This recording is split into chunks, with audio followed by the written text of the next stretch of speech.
This episode of Troxel is supported by Avail. Avail helps AECO firms better manage, organize, and navigate information faster. Visit getavail.com today. This episode of Troxel is supported by Confluence, a small conference event for AEC professionals and technology providers to discuss industry trends and ideas together. It's put on by the fine folks at Avail. You can learn more about the upcoming invite-only events during this episode.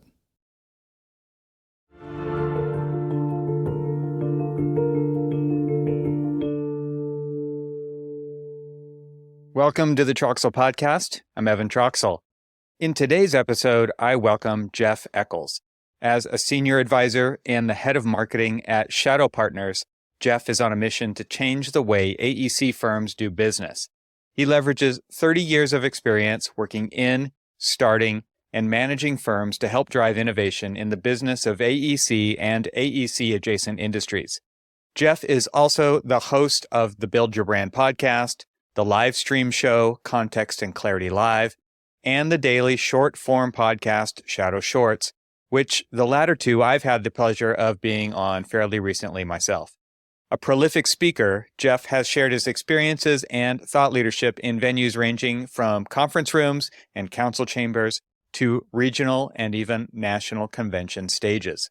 In this episode, Jeff and I discuss the larger topics of innovation in the built environment, which is really his focus at Shadow Partners, and how it should focus on outcomes for people, whether it's the people designing it, employees, clients, or inhabitants of those buildings.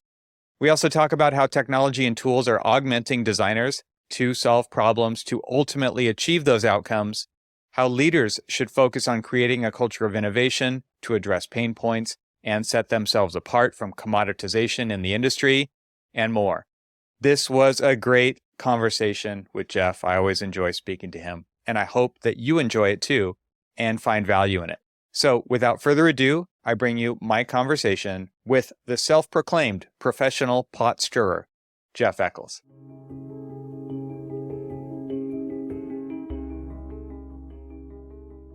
Jeff, welcome to the podcast. Great to have you here. It's been a long time coming, I think. Yeah, thanks, Evan. It has been. I mean, you and I talk fairly regularly, whether in person or through other shows and such. But yeah, first time on Troxel, so it's an honor. Yeah, great.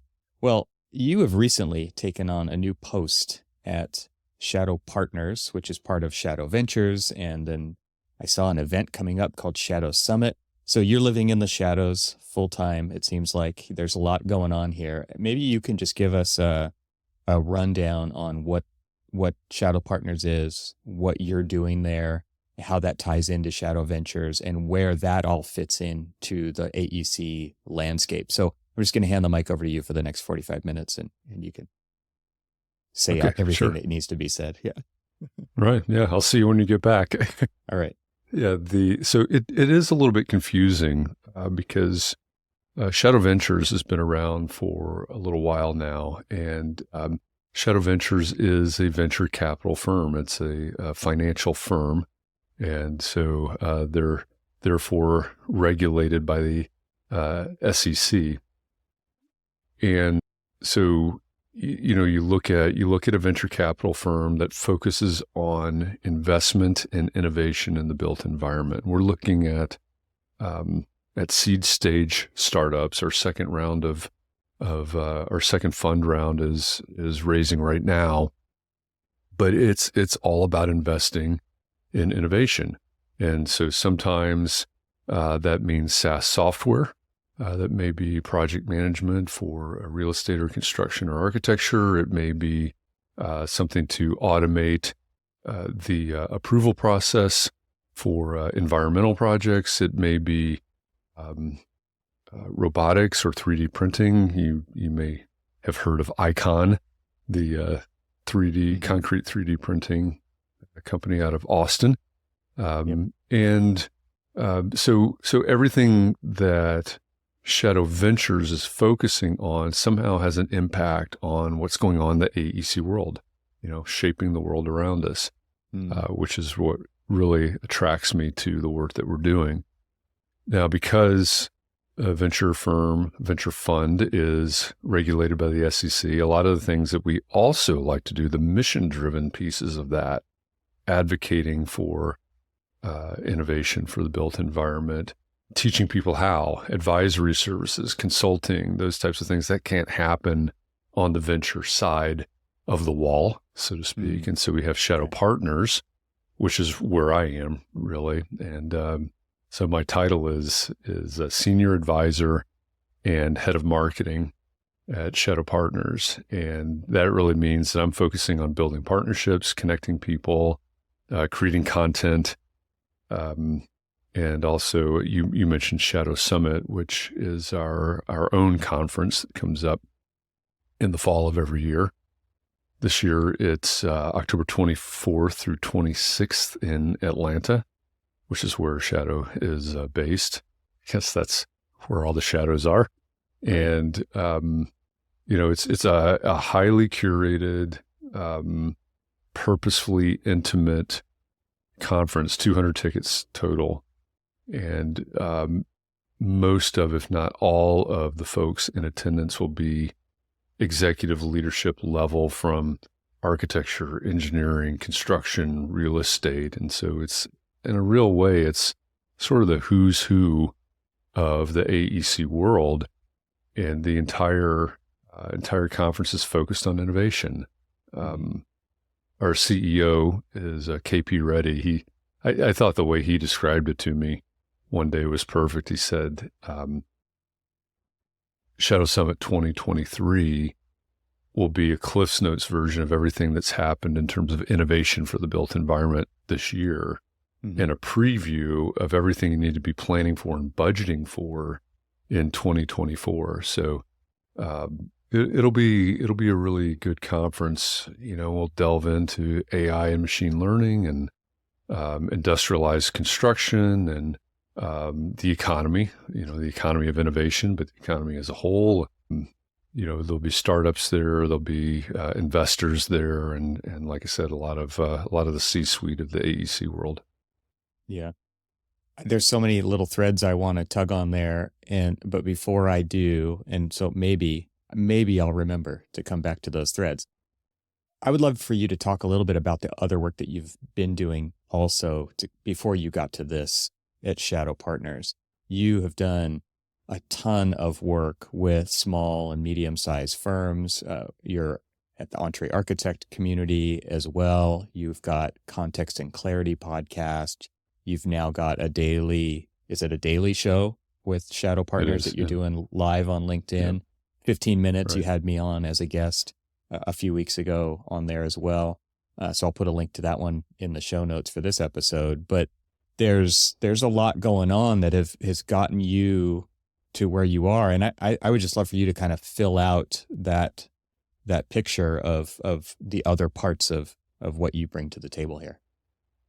Yeah, I often think of myself and sometimes refer to myself as a professional pot stirrer. My background is architecture, a couple of degrees in architecture, 20 some odd years in firms, et cetera, before I went out on my own.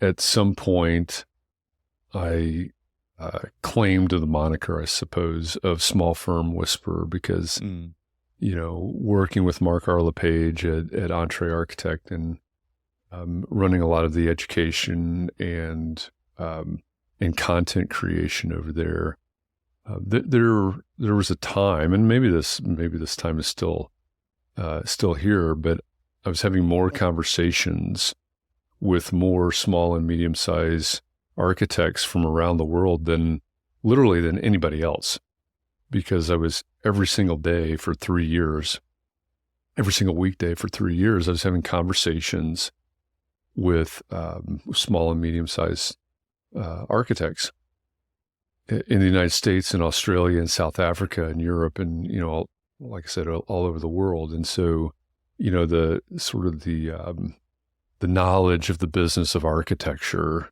in that, at that scale, right? The small firms and the medium-sized firms. I don't know that there was anybody else that was collecting that much knowledge. And that really fed me because, the ability to take that knowledge and synthesize it and then help those same people, help that same group build better businesses and do things differently. That's where the pot stirring kind of comes into perspective, I guess, because it's, we've got this traditional architecture firm model that we've been practicing for, at least 100 years, and it doesn't necessarily make sense all the time. And I think, I would say that many times in 2023, it doesn't make sense. So pushing people to think differently about who their ideal clients are and how they serve those clients, et cetera, the way they build their business, the way they run their business. And, that also extends to teaching per practice at the university level, first at the graduate level, and now we've added undergrad to that mix as well. But nice. When Ball State came to me and said, "Hey, would you be interested in teaching pro practice?" I thought about it for a minute, and I said, "Well, I am not an educator, right? That's not my background. I was in this College of Architecture and Planning. I was not in teachers college, right? When I was in school. So, right. That I don't know about teaching a course, but I would be interested in it or willing to talk about it if I could run it like a startup incubator." Mm. And so this was, 5 or 6 years ago, I suppose. And I'm convinced to this day that they probably had no idea what I was talking about. Right. And they simply needed a warm body. And so they said, yes. Right. And so, please. So here we are. Yeah. Yeah. So here we are, 2023 teaching graduate level pro practice as a startup incubator. So it's basically a business plan, business model that the students create over the course of the semester. And then it culminates in our own Shark Tank, our own version of Shark Tank as the final. But it's demonstrating to them how to go from idea to, proving out that idea, finding out if anybody else cares about this problem that it is that they're trying to solve, if there's anybody that's willing to pay for that solution, so on. How do you build this business? How do you promote this business? How do you sell this business? All the way through exit plan, essentially. And then they pitch it to the sharks. And who are the sharks? I typically bring in people in the investment and VC world. And so sometimes I occasionally, when they're available, I have someone that comes in from MIT's Design X program, or that started at MIT's Design X program. I have some CEOs of venture capital firms. They're all people that understand innovation and investment in innovation, and they're all in the, from the AEC world. Mm-hmm. And, I guess that's some pretty good foreshadowing, because, you mentioned Context and Clarity, which is a show that I continue to host. We're on a summer break right now. We'll be back in September. But one of the guests that I had on Context and Clarity Live several months earlier in 2023 was KP Reddy. Yeah. He was the CEO of Shadow Ventures and Shadow Partners. And we talked about innovation in the AEC space. And we kind of hit it off, and it led to a number of conversations, which eventually obviously led to, hey, why don't you come join the team? Mm-hmm. And so that's where I am now. But it's a very non-linear, non-traditional path. And obviously, you've got, you went to architecture school, you've got degrees in architecture, and you're working for this venture capital firm, or you're promoting innovation in the built environment. How does that match up? Mm-hmm. It matches up because we're all trying to make the profession better. We're all trying to make the planet better. We're all trying to do better by the built environment. And to me, that's what's important for everywhere. Yeah, that's what this podcast everywhere. Also illuminates, I believe, along with yours. The work that you're doing is that we are everywhere, and the differentiator is that we're working on the profession, which you just said. Right. maybe rather than working in the profession. I think a lot of Exactly. us started working in the profession, and I've said this on Context and Clarity when you had me on there too, right? We have intentionally shifted to working on the profession because when you're in the profession, you are very project focused or very deadline driven for a couple of examples. You actually have to remove yourself from that to make a larger impact, I believe, in this profession, and kind of get outside of those, you know, those walls, as it were, in architecture, right? To make an impact across. And so you said you're a professional pot stirrer, but you're also a professional dot connector, right? You connect dots between the various players, the various companies and entities and movements going on. And that is where you start to draw that bigger picture of what the trends are, what's going on in the industry, to be able to put something together like Shadow Summit, where you're going to be saying, look, here's the Cliffs Notes version. You track all of this stuff. I think on that show that you mentioned with KP, he said something like 200 pitches a week or something he reviews. Right. And he picks like one or two a month, right? It's like the number that Shadow Ventures actually invests in is a very small percentage of the number of ideas that are being pitched at any moment. And so in order to do that well, you have to have this big picture idea of what's going on. Right. Yeah. Yeah, exactly. Yeah. I mean, going back to your earlier point about being in the profession, I think you're exactly right. If you really want to make a bigger impact on the profession, and I think beyond, I believe you have to be outside the profession. This episode is made possible with support from Avail. What's one of the most painful aspects of working in Revit today? Well, we all know that as a Revit project grows over time, navigating the information in that project becomes ever more taxing. And when more than one person is working on a project, a new wave of challenges arise. It only gets more difficult throughout the life of a project. Good news, a huge update to Avail Desktop was just released. Version 4.5 introduces several powerful new features designed to improve organizing, searching, and finding information within Avail. New features include channel groups, application mappings, and scope searches. But that's not all. Let's talk about the all-new Project Navigator, a powerful new feature in Avail for Revit 5.1 that extends Revit's native project browser to help navigate the dense information you're forced to endure as your projects grow. For the first time, Avail will connect your active project to your standard library with one unified search box. With Project Navigator, you can easily switch between active projects, see recently viewed Revit elements, search across all Revit project elements, yes, all of them, conveniently search Avail with one click, filter by all the different element types, navigate to sheets and views, legends and schedules, view individual elements contained on sheets and navigate to them, view family types, and more importantly, actually drag and drop them right into your project, view instances of each family type currently being used in the model, and more. To read all about the new features and see a video of them in action, visit getavail.com. There you'll find a features pull-down menu, and you can look at all of the different features, including the new Project Navigator. Once again, that's getavail.com, and look in the bar across the top for that features pull-down menu. Thank you to Avail for supporting this episode of Troxel. You and I talked, and I know you presented this at the Entree Architect Community Annual Meeting in Austin back in, I guess it was November of last year.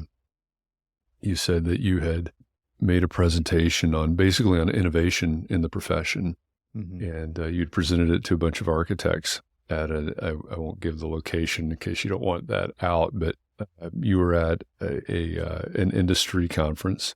I kind of don't think that the location matters. Like that, I feel like the way that architects in general receive this information is it's like a fire hose. I don't know what to do with it. And I kind of don't even want to know. Yeah. And I think your point about it's deadline driven, right? If I'm a project architect, project manager, whatever my title is, whatever my role is, I am focused on the next deadline. I'm focused on getting this set out by Friday. Getting the information to the permitting office by Friday, whatever it is.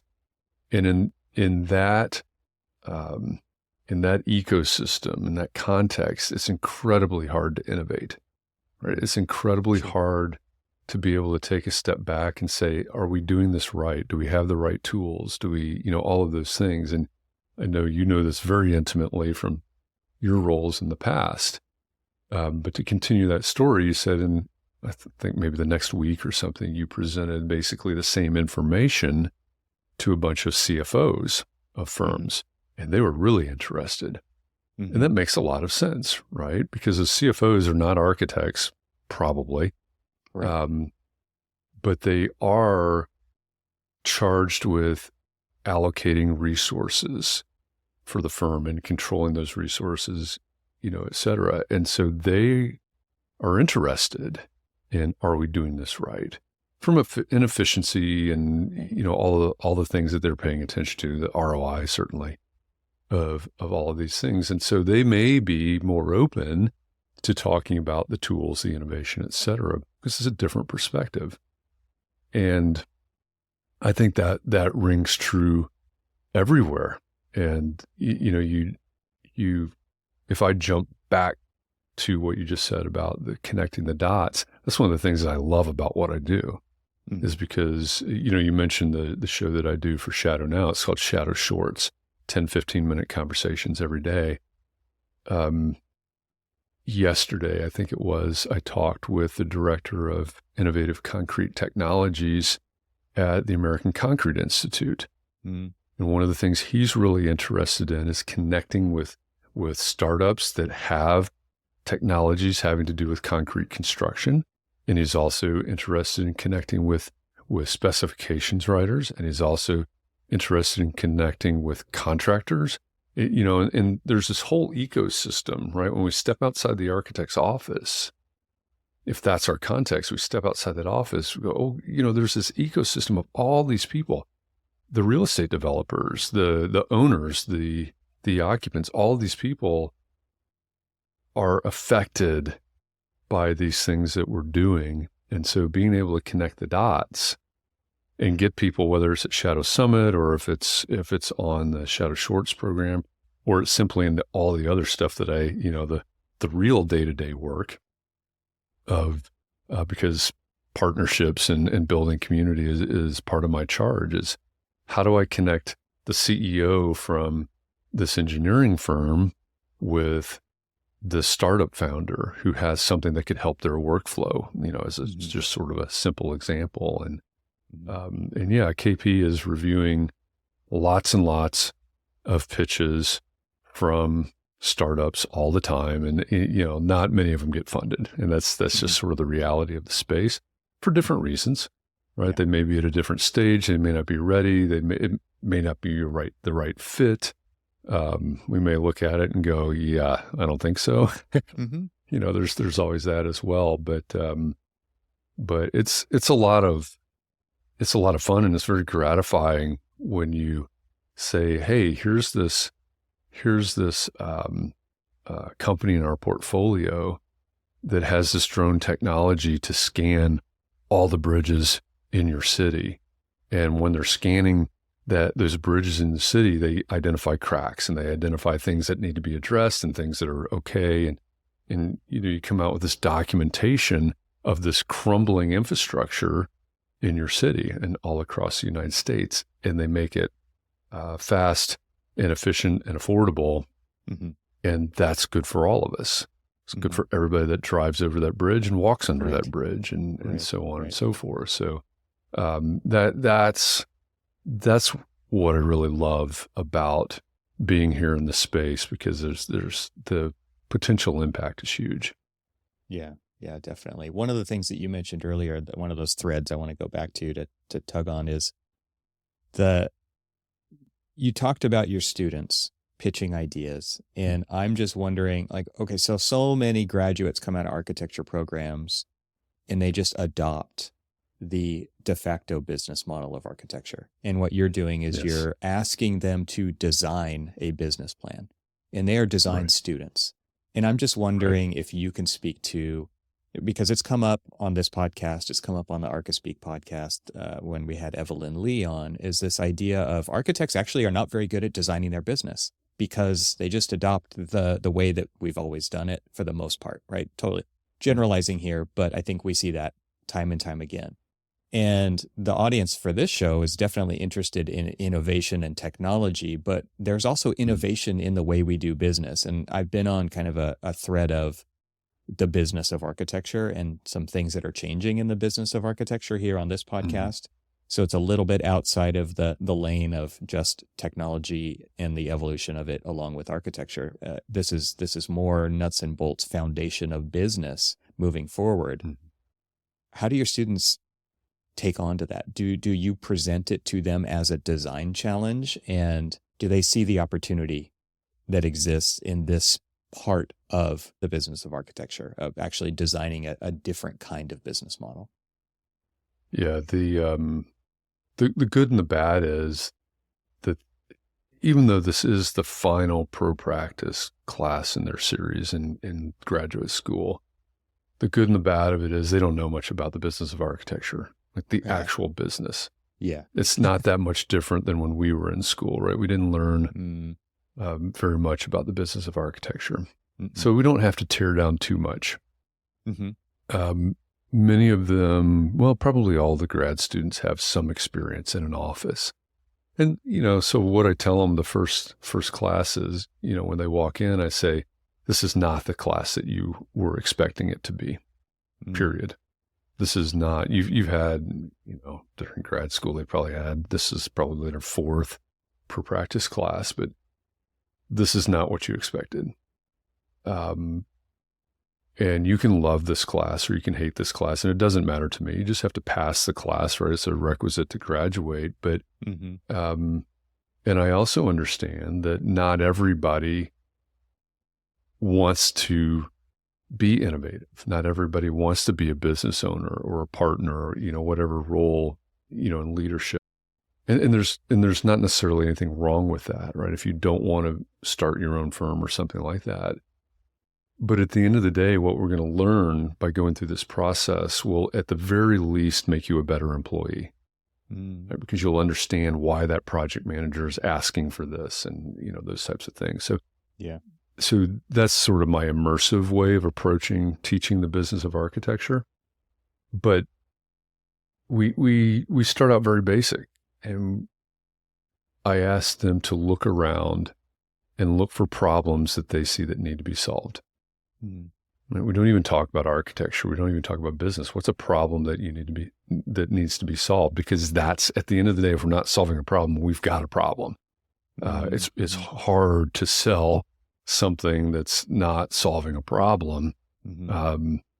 Even luxury items are solving a problem. Maybe leaning more towards ego, but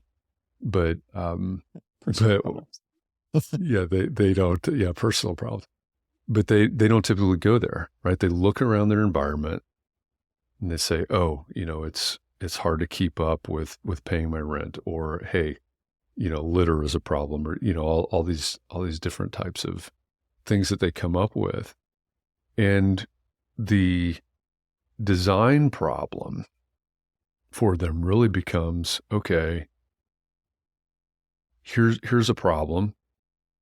I can solve it. Does anybody care? Will anybody pay for it? And then how do we, in a real way, if we were to say this, in the shadow world, we say, what's our go-to-market plan, essentially? And I think that's the crux of the problem that we have in the profession of architecture, right? The way that we've always done it. If we were to make some tweaks to the structure of the traditional architecture firm model, would we, on the back end, would we still be doing project management and invoicing and all of those very tactical, tasks that happen every day and every month? Would we still be doing those things the same? Probably in a fairly similar way. The bigger question to me is, what are we going to market with? And I'm really fond of saying, even if you keep a fairly traditional view of what the practice of architecture is, and just say, okay, it's about designing and building, if we say it that way. What a lot of firms traditionally have looked at is, okay, well, a potential client comes in and they're going to hire us to go through this programming phase and schematic and DD and CD and CA, go all the way through design to permitting to maybe substantial completion. Fine. But what about everything that happens before that programming phase? I always say there's a spectrum, right? There's this timeline, goes from left to right as we would normally think about it. What about everything that's to the left of when that potential client showed up? All those decisions that are being made, all of that money that's being invested, the resources that are being invested, that by the time, if you jump in at that point of programming or wherever, schematic or something, if you jump into the game at that point, so much is being dictated to you. Yeah. Right. And you have less and less ability to actually affect the outcome versus getting as far left as you possibly can to the problem stage. Mm-hmm. You can make more money. You can have more impact. You have less dictated to you because you're coming up with the problems and the solutions and everything. Yeah. And so that's, in a way, this is an exercise in that. It's start with identifying the problem and how do we build a business around that? And it's amazing what students will come up with. Some of them every semester, probably one or two teams will come up with a fairly traditional design firm or design build or, something like that. A couple of them. But the rest of them, well, here's SaaS software. Here's an AI solution. Here's our different insurance model. Here's a solution for housing insecurity. Here's, all these different non-traditional models. And I, in the past, this is probably going to change, but in the past, I haven't restricted them to strictly architecture or built environment problems. So every semester we'll have one or two that are sort of outside of that realm. But if we take those projects and we look at what these students are doing and what they're attacking and what you and I would call non-traditional ways, and if we said, why can't we build an architecture firm that way? Mm-hmm. Right? Why can't we think about the services that we provide in a different way? Who says that we have to start with schematic design and design development?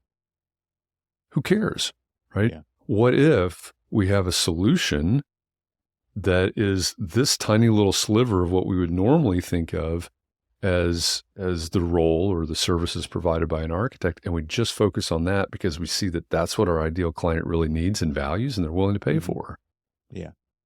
And So the kinds we of look at problems things that like we're that. good at solving. I mean, there's Exactly. one thing that we talk about at Tech a lot is that architects are licensed or registered, however you want to, depending on your state. Yeah, depending on your state. Problem solvers. Right. Not just building designers. And to your Right. point here, like, let's look at it from a business perspective. Let's look at a problem or a challenge and a solution perspective for making decisions that get to the point of saying the answer is a building, which it is not always. The answer is not always Right. a building. And many architects find that out and are super bummed out by that. And they lose a contract because they helped their client decide that a new building wasn't the answer. But how much was that decision worth to that client? Right. Because right before that, they were thinking, we're going to have to spend millions of dollars on a building. And now we don't, by doing something different. And by the value that an architect can bring to that decision-making process could save a client millions and millions of dollars, is worth something. And I just think there is a lot of opportunity there to rethink how you charge for the value that you deliver. It doesn't have to be and we talked a little bit about this before we hit record, and this is something I know that KP speaks to and that you're speaking to at Shadow Summit, which is the threat of AI and the commoditization of specific tasks for architects. I think you said 37% of architects' tasks could go away just by using AI, and people could be afraid of that. But architects' work is already commoditized to an extremely high number. And we choose to compete in that commoditization. We choose to compete in the creation of a set of drawings, AKA drafting, right? Is drafting the value of an architect, or is that the value of a draftsperson or AI, right? I don't think that our value lies there. Now, your value might lie in coming up with details to make something buildable and interesting and useful and functional. But in the actual conveying of that information into a PDF set, is that where your value lies?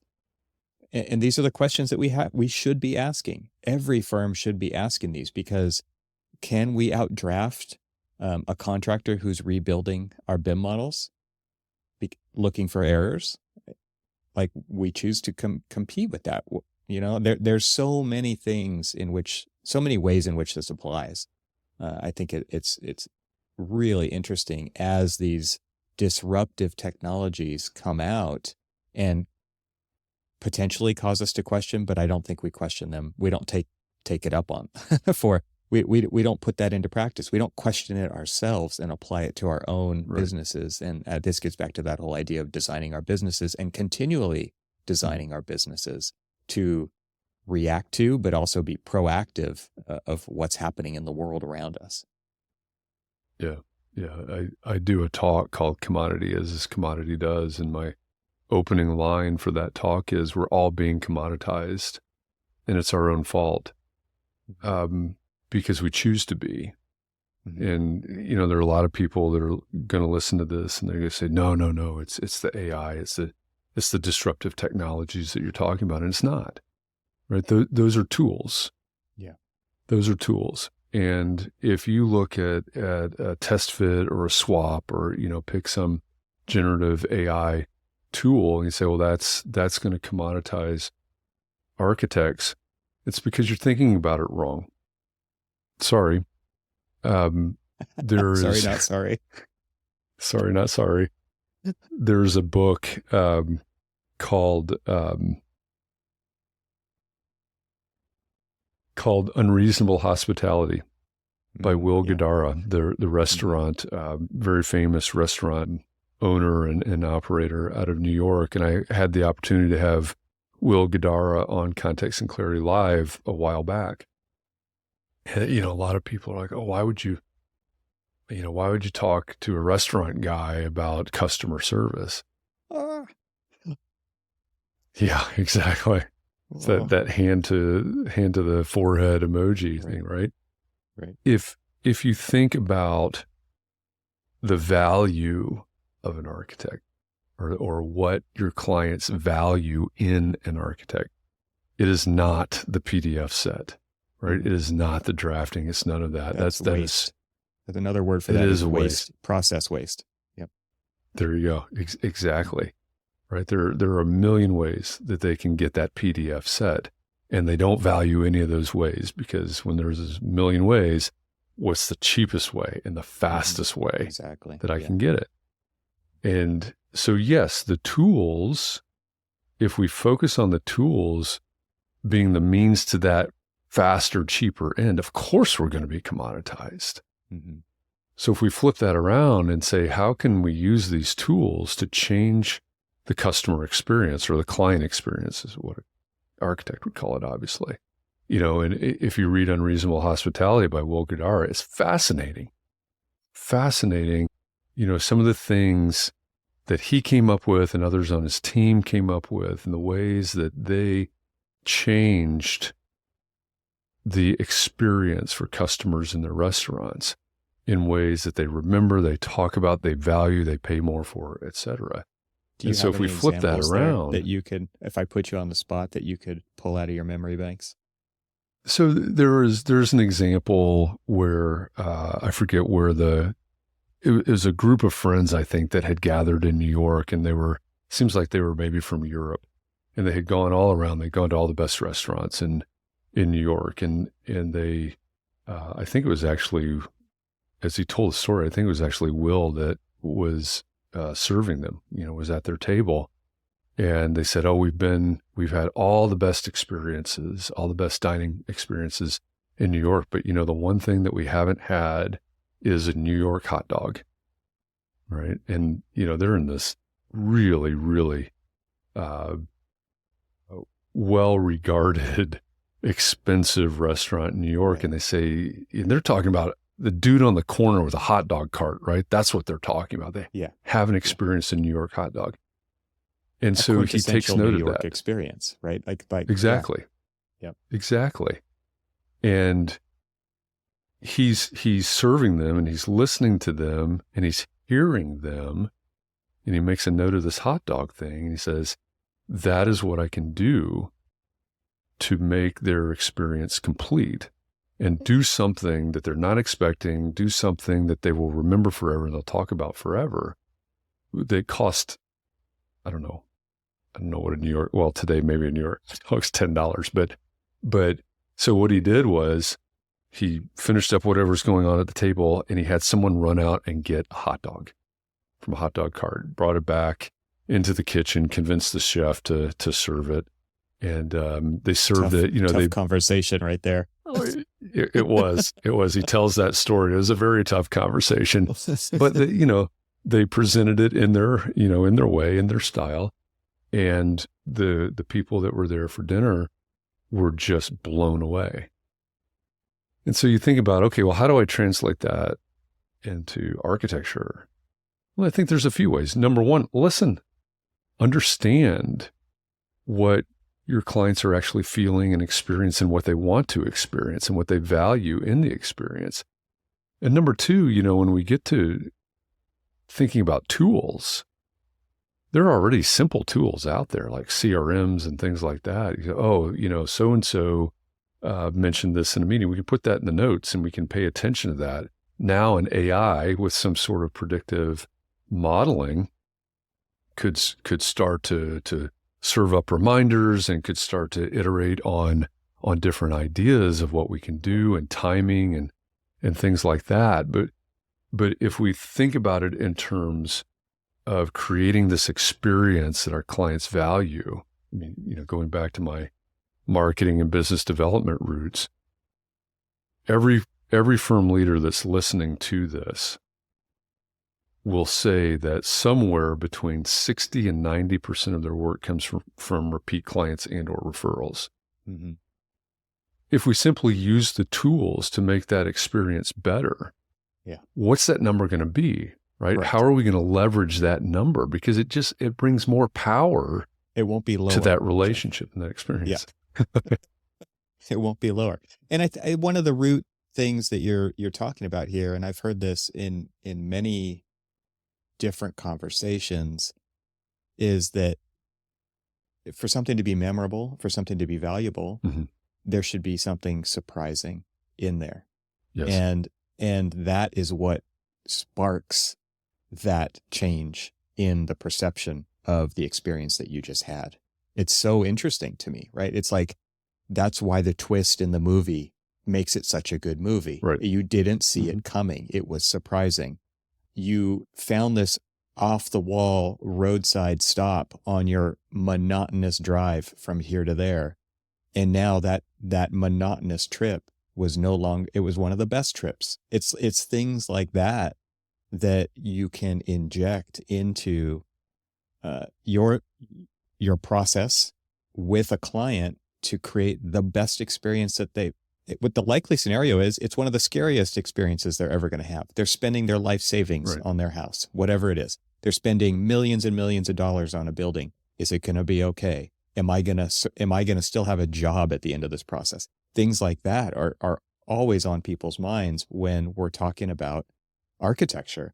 And for you to make it as enjoyable, surprising, valuable as possible, that is where the value of an architect really shines. And then guess what? They're going to talk about it. And it's way better if they're talking about it to somebody else than if you're talking about it, because it's self-serving 100%. if you're talking about it. But if they're sharing it, on your behalf, the great experience, word gets like that number is only going to go up of repeat business and referral based business. Yeah. Yeah. If you think about it in terms of, or use the example, I guess, if you were meeting their expectations, right, we're going to meet their expectations. It's I'm like going to deliver meeting exactly. the code. That's what it Exactly. is. Yeah. Yeah, exactly. The building that's designed and built to code is the worst building allowable by law, right? Yes, exactly. So if we're meeting their expectations, you think about that, meeting their expectations. What do we do in our heads? Right? We create these narratives as we're looking out into the future and we're imagining these worst case scenarios. So if we're meeting their expectations, that's just baseline. It's the worst allowable by contract, I guess, in this case. And so we meet that. And then, of course, right or wrong, they're going to be surprised by the invoice. Right? Oh, that was I expensive. didn't realize, exactly. And so those two don't align at all, right? That automatically creates a bad scenario, to put it in some sort of colloquial, but we have to, and if we're going to meet their expectations and they're out there learning about ChatGPT and they're out there saying, oh, I saw on HGTV, or I saw that now this AI can create images, or I heard about, this other thing that can design an apartment building. They hear all of these things and it just builds up and builds up and builds up. It's like, well, I can go do that, right? I can go use that AI and I can. Oh, man. Yeah. Continue your thought, but I do have a thing that I want to throw in here that just hit me this morning, but please continue. Yeah. Yeah. Well, so if you're afraid that AI is going to take away the role of an architect, especially design, any sort of the expertise that you bring to the table, think about the fact that the people that would say, hey, I can do that. I'm going to grab this AI and I'm going to use it. They don't know what to tell the AI, right? They don't have the experience. They don't have the expertise. Right. And so they're going to ask it to design something that doesn't work, that doesn't make sense, right? Because they don't, in the world of prompt engineers today, they don't know the prompts. And that can seem fairly basic, but it's the case, right? How do we actually how many times have you said that clients don't really know what they want? That's my point exactly right here. Yeah. Well, this is another point, which is this meme that's been going around. At least 10 people have sent this to me. It's like, we don't have to worry about our jobs because if a client can't even tell us what they want, they're not going to be able to tell the AI what they want. Right. Right. I think that's true. Yeah, go ahead. You could turn around and there's this prompt that you can use with the chat bots. And you basically tell the chat bot to ask you questions until it knows enough to you can turn around and try that, but it's still not you're still going to end up in the meme. Write me a prompt that will, Yeah. reverse engineer the system. This episode is sponsored by Confluence. I've invited Randall Stevens, the CEO of Avail, to tell you about it. In 2019, we held the inaugural Confluence event, which was designed to bring together the product managers, the technology developers that are working on the products used daily in the AEC industry, and put them in the room with the design technology leaders from the practice side that are actually implementing and using these technologies. The goal isn't to sell anybody anything at these events. The goal is to get a better understanding of what's working, what's not working, and what would be the best products to develop to be implemented in the AECO industry. We've held these 3-day Confluence events the past 4 years and attracted over 100 attendees. We have an exciting agenda plan for our annual event in October. The theme this year is going to be focused around AI and machine learning and its applications in the AEC industry. You can learn more about Confluence at getavail.com/confluence. The thing that struck me this morning was the connection that you just said. And so now I believe I'm on to something, and you are too, which is uh, I think that with all of the hype around AI, that it is kind of the new version of what HGTV did around the expectation of design and architecture, which is kind of a drive-through mentality, right? It's like, I order up what I want because I saw it on a show. They turned it around in a day or a week, and that's my expectation of how the process goes. And and then architects are just like pulling their hair out because that is not the architectural process. That might be the design on Netflix or HGTV show process because they cut out all the crap because they want to make it an entertaining show that you come back to next week, right? Or binge watch the next episode. That we know that there's a lot of pitfalls in the process. We know there's a lot of hoops to jump through and red tape, and there's a lot of workarounds, and there's a lot of pre-existing conditions that we aren't made aware of until we are made aware of them. And that's all part of this process. And so when somebody says, I'm thinking about hiring an architect, and an architect says, well, here's my fee schedule to do that, they're shocked. It wasn't like that on TV. I kind of see the same thing happening with AI, right? Which is, well, and you said it yourself, I can just do that myself, right? And to your point, the building still has to get designed. The project still has to actually get designed so that it can get built.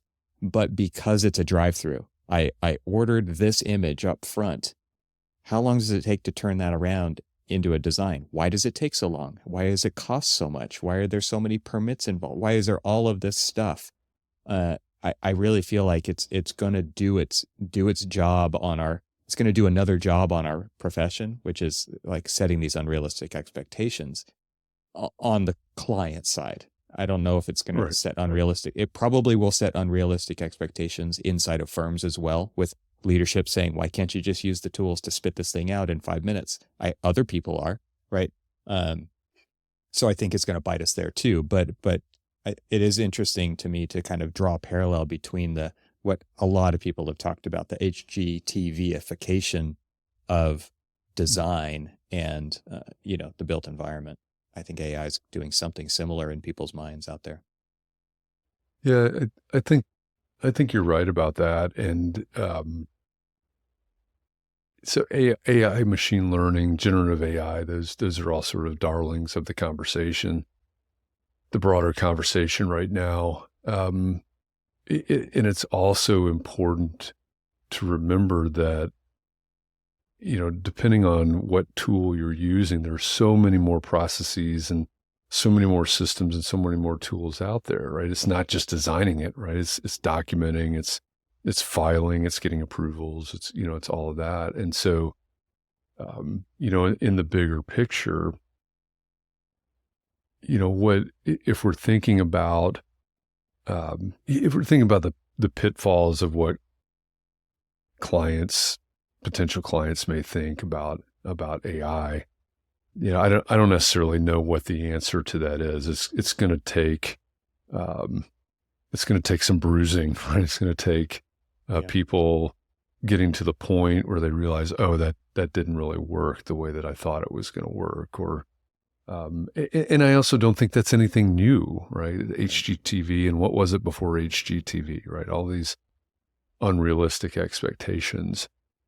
But if we start to look at it in the other direction, what are the other surprises? What are the other things that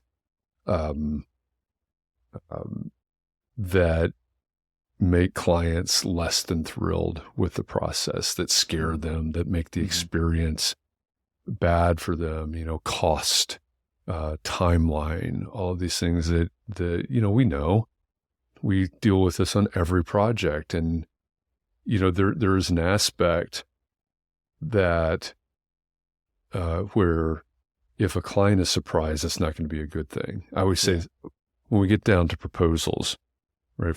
If we're putting together a proposal for a client, if they are surprised, you don't get that project. Right? If they're surprised at how high the price is, you don't get that project.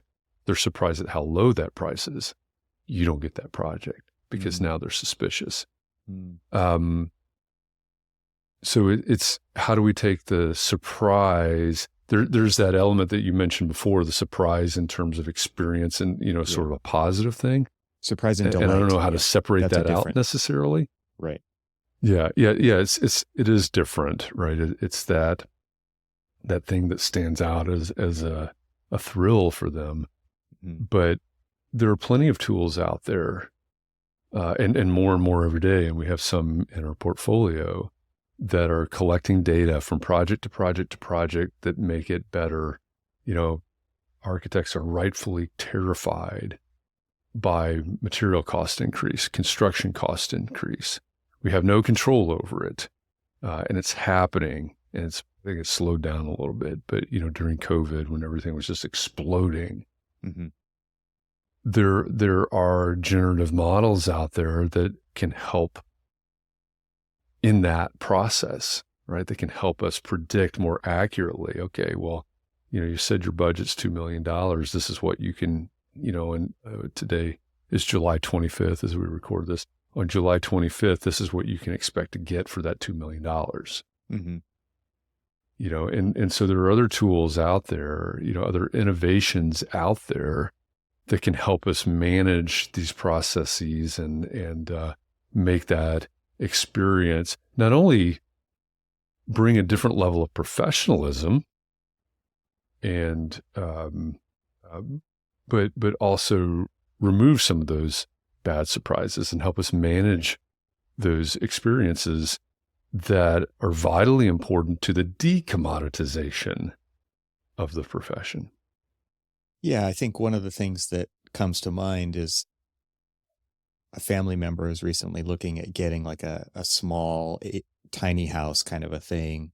They're moving across the country. They want to buy a piece of land, put on a tiny house. So there's different companies out there who make like ADU size things and tiny houses and stuff like that. And some of those, it's like, here's the architecture as a product. You deal with it as a client. Now you get the thing, but then you have to figure out all the other stuff that goes along with that. The permits, Right. the infrastructure, the utilities, the timing of all of that, the fees. Then there's another company that says, we do all of that because we know how hard it is and we know how overwhelming that is, I should say, to someone who's never done that before, because we do it all the time. And the difference between those two potential outcomes is enormous. Like, it's absolutely enormous. And it's the difference between, does it cost more for the full service one? Absolutely it does. Is it going to be a lot less stress? And are you willing to pay to have less stress? A lot of people are, right? And so they're selecting the kinds of clients who like acknowledge that they need that, right? And B, like they're probably getting more contracts because all of that stuff is not in a run-of-the-mill consumer's bailiwick. Like, they just don't have the skills to do that, or they don't know who to call. They don't know anything about it. And to your point of just like addressing the pain points of customers that lots and lots of customers have, can really set you apart against the commoditization of the same. If we just said, here are our services, those are the same services as everybody else offers. I mean, that's why I said architecture has been commoditized. Everybody offers the exact same services for the most part. And I think that it's really interesting to be able to set yourself apart in such a simple way to address the actual problems that come up that we've seen over and over again, that we choose either to address or not to address in our businesses. Yeah, I like to, there's that old adage about the drill bit, and when I'm working on a project around the house, maybe I need to drill a hole for some reason, right? And so I can go to my toolbox and I can look at where the 1/4-inch drill bit should have been. And it's not there. Right. I know this story. Yes. Yeah. And so then the question becomes, do I hop in my car and drive to Lowe's or Home Depot or something and buy a drill bit? Not if I can help it, right? I don't want the drill bit. That's not the point. You want the I hole. want the 1/4-inch hole. Yeah. Right. And, I have taught this formula. That's not really a formula, but I've taught this formula for years now. It's P plus S equals R. Mm. And it's really the definition of what clients value. And so the P is a problem, and every single one of your clients has a problem. They may not call it that. They may call it their house. They may call it, their office building or whatever, but there's a problem to be solved. They're looking to you for S, the solution. But what they really value is R, is the result. What happens after that restaurant is opened, or what happens after, you have the beach house where all of the grandkids can gather for the entire summer every year. That's what clients value, is the R. They value the hole, not the drill bit. And, again, when we're talking about innovation in the space, innovation for the built environment, at the end of the day, when things shake out, no one is going to care whether or not you used an AI or, this tool versus that tool. Mm-hmm. What they're going to care about and actually value is the result that's created at the end. And that can be a hard thing for people to get their architects to get their heads wrapped around, because, oh, look at this thing that I've designed. No one cares. It's not literally true. I mean, they do care, but what they care about is what that thing allows them to do. Mm-hmm. And there are definitely people that value design, and there are definitely people that value certain aspects of that, but that's feeding some sort of result that they're after, right? Like if they want to hire a starchitect for a home or a museum or whatever it is, you could say, oh, well, that's what they value. They value that design. They actually value being able to say, hey, I hired whoever the starchitect was to hire this, right? They're feeding something else. The result is they get to go and brag about this. Do they love the design? Maybe, maybe not, but they love being able to say so-and-so designed that. And so we, going back to what we were talking about earlier, we have to listen. We have to understand what our clients want and what they value, and then bring and apply the tool set in a way that improves the experience and the result for them. Yeah, the whole thing behind AI and artificial intelligence, it's been talked about a lot, is kind of augmenting the designer, right? And in the same way that we're talking about an architect augmenting a client's needs, right? They're coming to you with a problem, and you get to act as a tool to help them accomplish those goals and more, I hope, right? And you use the word results, but the word that's come up here on the podcast many times is outcomes, right? Like, sure, what are the ways in which that thing, that tool, the building now, in this case, not the architect anymore, mm-hmm.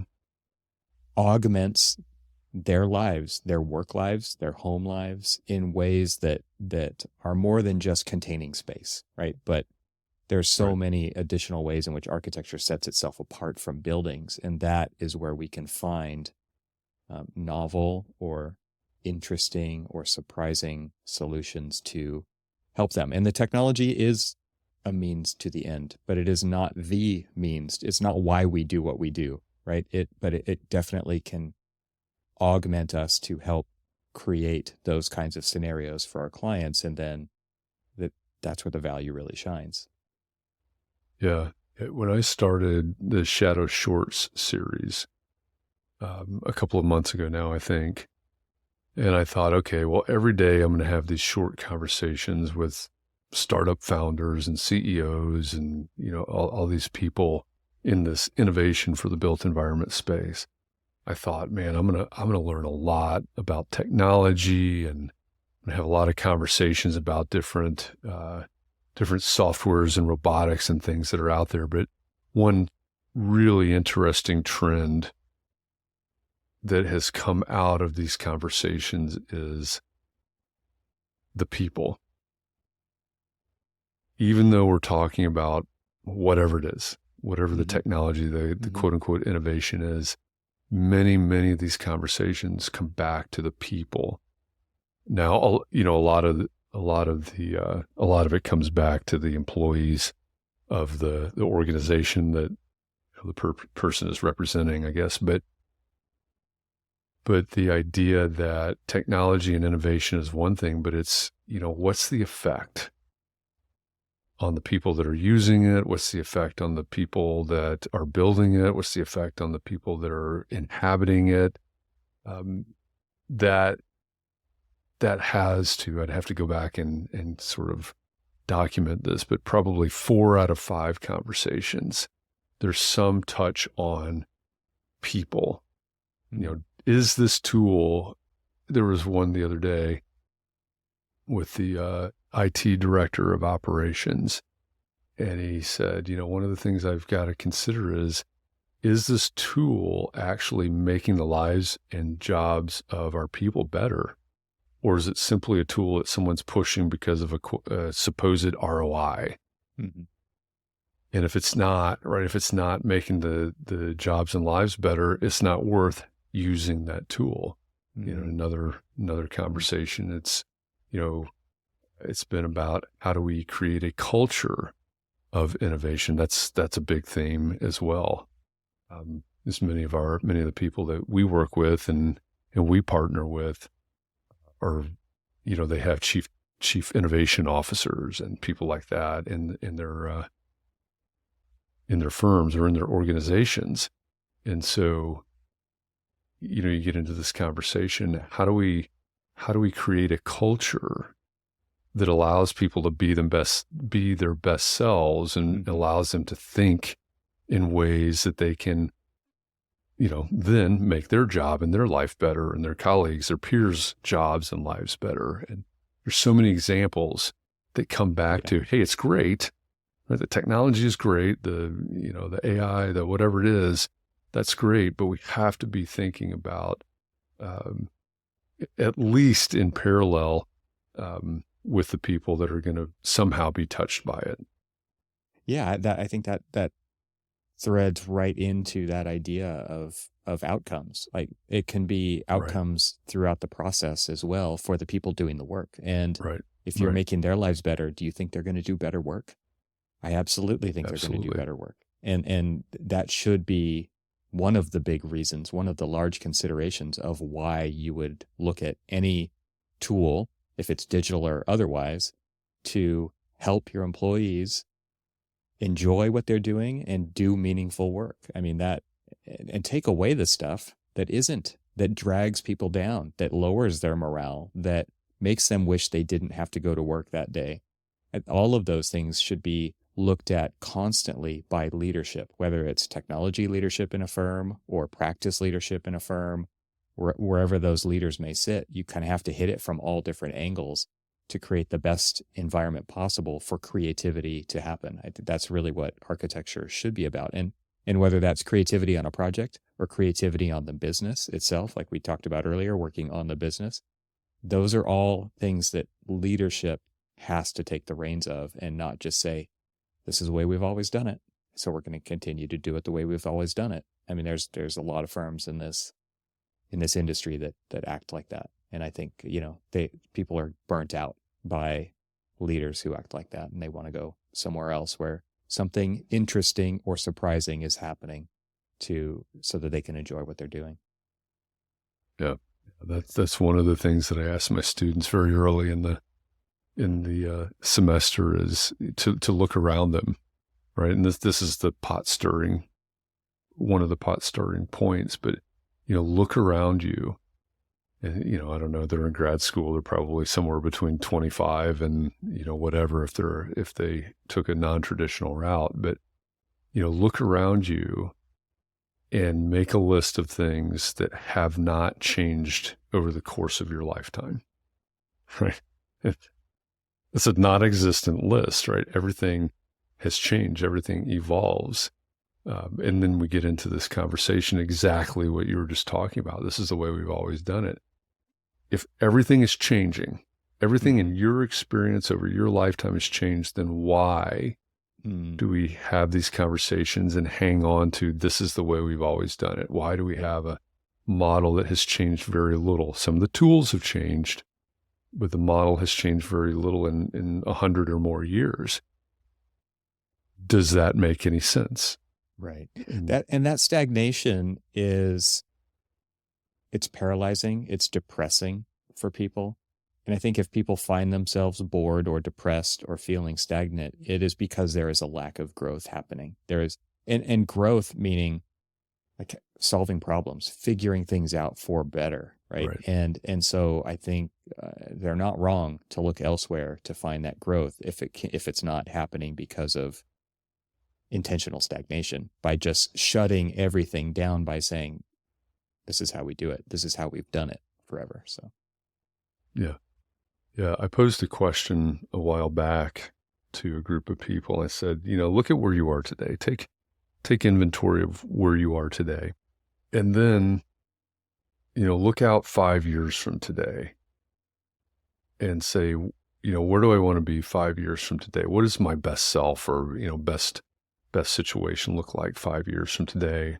And, I'll leave open the possibility that you may say, hey, where I am today is great. I love this. I want this to continue. And that's where I want to be in 5 years. Many people, I think, look at that differently and say, hey, I want to be doing this. I want to move there. I want to, whatever it is, there's some more radical change than that they're interested in. But if we go to those people that say, hey, in 5 years, I still want to be doing this, right? So basically we're going to keep the status quo for 5 years. mm-hmm. Mm-hmm. You may look at that and say, well, that's great. I just have to keep doing what I'm doing, right? I just have to keep this up. I just have to maintain the status quo. But the reality of the situation is that maintaining the status quo takes work, right? Because everything is changing, right? There's things that are passing us by. They're speeding up. They're doing this. I mean, this is not meant to be a political statement, but if you don't think that holding on to the status quo takes work, look at what's going on in our society. Look at what's going on in politics right now. The effort that goes into, and you may be on one side or the other and agree or disagree with any of it that's going on, but the effort that's going into maintaining the status quo is enormous. That's a really good point. And so we could decide to devote our time, our energy, and our resources to maintaining the status quo. Yeah. Or something else. And, so I don't want anybody to be confused. I think of it in terms of friction. Like friction takes energy, right? It actually sucks energy out of the situation, right? And that is a really interesting perspective, and I think a valuable one to really consider is how much energy are we spending not doing anything? Yeah. It's like design. Deciding not to do something is a design decision, just like deciding to do something is also a design decision. Right. But often we look at the not making a decision as not taking any energy or taking any set of skills or anything, right? I think all of those themes kind of play together in this pot that you stir up so often, Jeff. It's all out there in the pot. This has been a fun conversation. I would love it if you would let the audience know where they can find out more about the work that you're doing. Sure. Yeah. Thank you. I've really enjoyed it. I always enjoy our conversations. An easy way to connect with me is just reach out to me on LinkedIn. I spend a lot of time over there. So just send me a connection request. Say, hey, I heard you on Evan's podcast, and I'm happy to connect there. If you want to know more about Shadow Summit, which is coming up, we talked about that. It's our conference. Go to shadowsummit.com. And Shadow Partners website is shadowpartners.co, not com, but co. And and if you want to learn more about the venture side of it, you can go to Shadow Ventures, which is I think it's shadow.vc is our URL over there. You can see the portfolio companies and learn about the fund. And like I said, it is a financial vehicle, so it is regulated by the SEC, and I don't get to play over there that much. But come on over and reach out to me. And if you know of someone that ought to be a 10 to 15 minute conversation on shadow shorts, I would love the recommendation, because we have a lot of fun, like you said earlier, connecting dots. I love having those conversations and broadening the audience there. A few of your portfolio companies have been on this show, so we'll connect a few more dots in the show notes for people here, so that they can get more of the story for places like Icon, and what was Spaces is now has a new name, rebranded under a new name. Yeah, and Co-design, I believe. Yep. So anyway, fantastic people in the industry, and as always, Jeff, this has been a great conversation. So I know it'll happen again. So I will say, until next time. All right, I appreciate that. Yeah, like I said, I always enjoy our conversations, and I'm happy to be here. Thanks for the invite. All right, see you soon. Thanks to our sponsors, and thanks to our members this week. Find out how you can become a member at trxl.co, and I'll talk to you again next week.